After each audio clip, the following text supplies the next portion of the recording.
Assalamu alaikum wa rahmatullahi wa barakatuh to some of you and peace out to the rest of you. You know who it is, what to hit and why. I'll just get straight to it. Joe Biden pushed for the crime bill back in the 90s.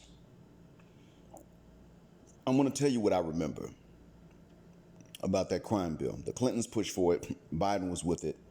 But it was apparently authored by Strom Thurmond. That's what I heard. Now, I was a teenager during this time, and I didn't have time to listen closely to the news reports, and I didn't have the means technologically to press rewind every time somebody said something, and I couldn't hear it clearly. Much like today, but even worse back then, every time I tried to focus on something like this, I was interrupted. Back then, it was worse than it is now. I don't really know if Strom Thurmond authored it or not, but the fact is, what I do remember clearly is that black people were divided on the issue of the crime bill. Some of us said, okay, we need this because we got some real ignorant niggas in the community and they're messing everything up for everybody else. Others of us said they're going to use this to lock us up as much as possible. Both concerns were correct. We had the worst of our communities taken over. That's not all. We know what happened. It went through and a lot of black men got locked up and thrown away for life. The sentencing became stiffer. Third strike, you were out. It didn't have to be a violent felony. So we know what happened in this case. And if we had not done it, then the worst elements would have continued taking over and they would have been supported because we now know that they were already being supported. If you were running drugs into the community, they would come and pick you up. But if you were playing ball with the alphabets back then they didn't come and pick you up until they were done with you.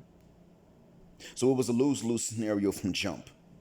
We were given a false dichotomy and we argued with each other over which was the actual solution. If either one had been a solution, they would not have been included in the false dichotomy presented to us.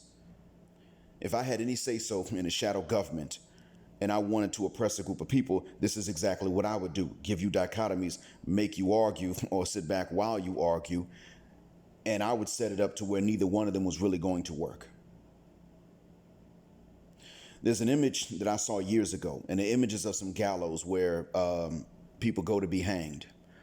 And in this image, there is a long ramp walkway. It's winding. And it says moderate Muslims. And then there's another one that is 2 or 3 steps going up to the gallows. Just 2 or 3 steps, you go right up, stand there and get hung. And that one is labeled extremist Muslims. Either way, you're going to be hung. You just have to walk longer if you want to take the less extreme route. That's all. That's exactly what the scenario is like for us. It is the exact same thing. We're arguing over which one is the way to go. They got you set it. They have it set up to where it's a catch-22. Damned if you do, damned if you don't. That's how the game is played.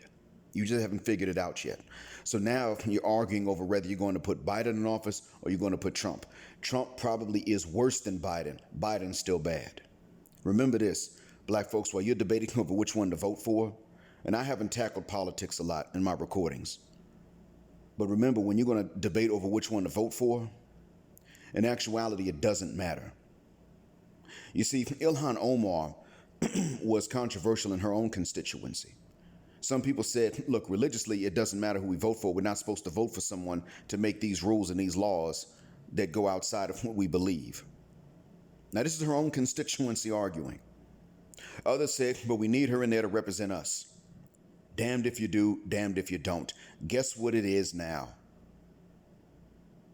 Now at this point, no U.S. paper has said this, but a gossiping paper in the UK is saying that she has gone ahead and left her Muslim husband and run off with a non-Muslim man and married him. But there's evidence, not proof, just evidence. The point I'm making is that now this is an argument. So what I'm saying is that she now has to be embroiled in this so she can't represent her constituency anyway. And they're already getting sick of her. That part is clear. Whether the rumors are true or not, her own constituency, they don't really have much faith in it. They don't expect much from her, despite the fact that they voted her in the first time. What does this tell you? So just keep in mind that there are going to be these catch-22s, and this is one of them.